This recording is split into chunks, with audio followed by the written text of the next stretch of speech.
مرحبا بكم فيديو جديد ديال لو كور انتروداكسيون سونس دو جيستيون. غادي نشوفوا في هذه الحصه لو جيستيونير et la planification. نبداو بلا définition de la planification.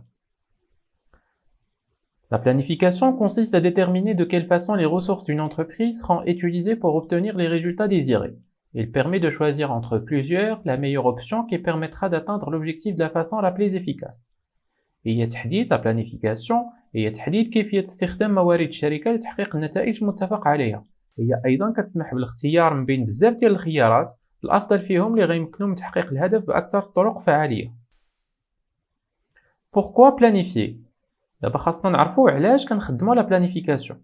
اولا لتحديد نقاط الضعف والقوه، ثانيا من اجل التاكد بلي الشركه واجده للمستقبل، ثالثا من اجل تحديد الاهداف على المدى الطويل، رابعا من اجل التاثير على المستقبل والمراقبه فيه، واخيرا من اجل التحكم في l'environnement ديال الشركه.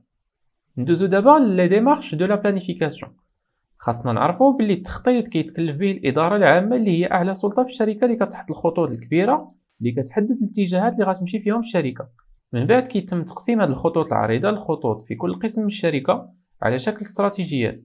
هاد الخطط كنترجموها على الارض الواقع باجراءات ووسائل اللي خاص الموظفين ديال الشركه تنفيذها. خاصنا نعرفوا بلي التخطيط كتكلف به الاداره العامه اللي هي اعلى سلطه في الشركه اللي كتحط الخطوط العريضه والكبيره اللي كتحدد الاتجاهات اللي غتمشي فيهم الشركه. من بعد كيتم تقسيم هذه الخطوط العريضه الى خطط في كل قسم من الشركه على شكل استراتيجيات. هذه الخطط كنترجموها على ارض الواقع باجراءات ووسائل اللي خاص الموظفين ديال الشركه التنفيذ ديالها.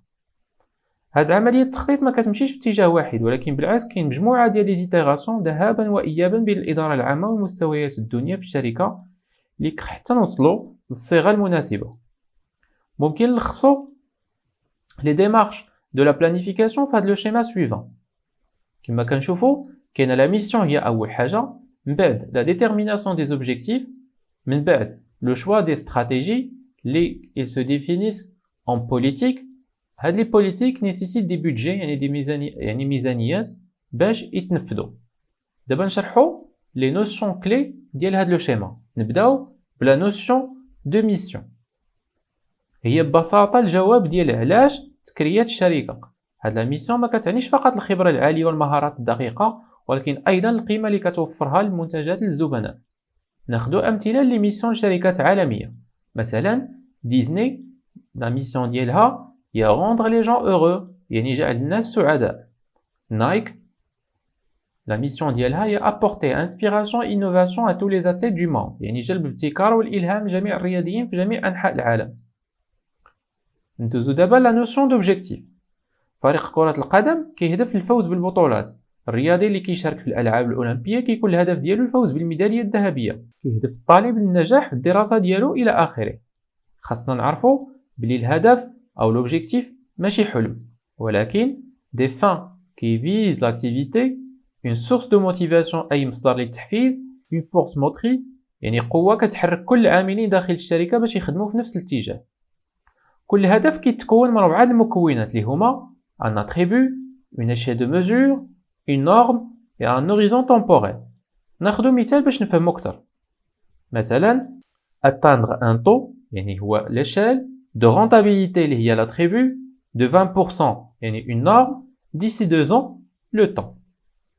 تحديد الأهداف كيعتمد على 3 العوامل. أولا l'étude de l'environnement interne de l'entreprise هي دراسة نقاط الضعف والقوة في الشركة.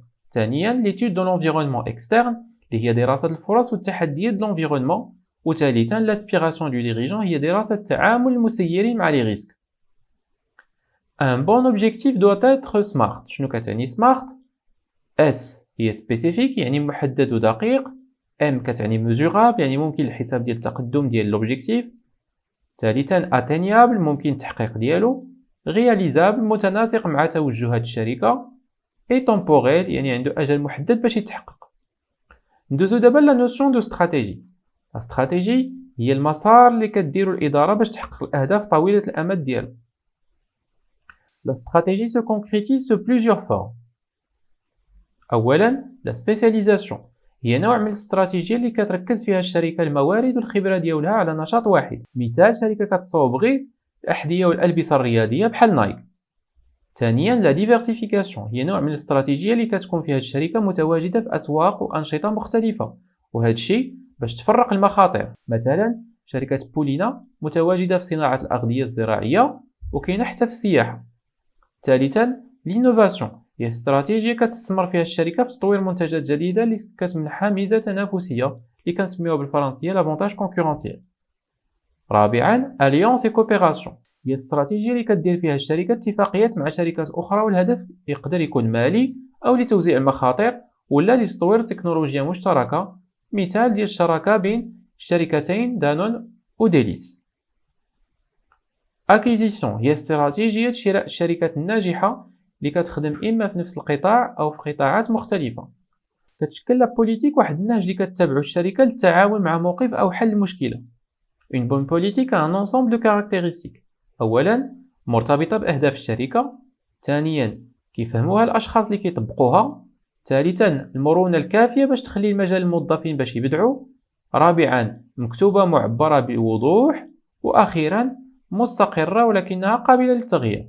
نشوفوا دابا دي زيكزامبل دو بوليتيك. أولا لا بوليتيك دو برودكسيون، هي سياسة الإنتاج بالنسبة لشراء المواد الأولية. مثلا تعطى الأولوية دي فورنيسور اللي كاينين في لو ميم بيي. دوزيامون لا بوليتيك فينانسيير، السياسة المالية لشراء شركة أخرى. مثلا من الضروري اعتماد على التمويل الذاتي بلاصة القرض البنكي على سبيل المثال.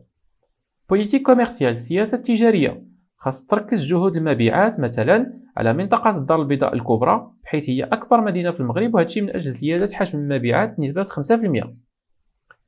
بوليتيك دو بيرسونيل، هي سياسة شؤون الموظفين. مثلا يجب على جميع الموظفين الجدد الخضوع لبرامج تدريبية. ندوزو دابا لا نوسيون دو بودجي، هو التعبير بالأرقام النتائج المتوقعة للشركة خلال فترة قد تكون شهر أو نصف سنة أو سنة. لا بيدجيتيزاسيون هي العملية اللي كتقوم فيها الإدارة توزيع موارد الشركة على الوحدات الإدارية، تقييم النتائج المالية للقرارات ديالها، ترجمة النوايا ديال الشركة إلى مهام محددة، تحديد الموارد اللي غيحتاجها كل مدير لتنفيذ المهام ديالو، وضع أهداف مالية دقيقة اللي غتكون مثابة معايير لمراقبة الأداء. كاينين بزاف أنواع ديال لي بودجي. أولا بودجي دو فونت، ميزانية المبيعات، بودجي دي زانفيستيسمون، ميزانية الاستثمار، بودجي دو برودكسيون، ميزانية الإنتاج، بودجي دابروفيزيونمون، ميزانية التموين، اي بودجي دو تريزوري اللي هي ميزانية الخزينة. حتى لهنا غنكونوا سالينا الفيديو ديال اليوم. ما تنساوش ديروا ابوني للشين باش يوصلكم الجديد. ما تنساوش تتبعوا الحساب ديالي على الانستغرام فين كنشارك معلومات ونصائح مفيده.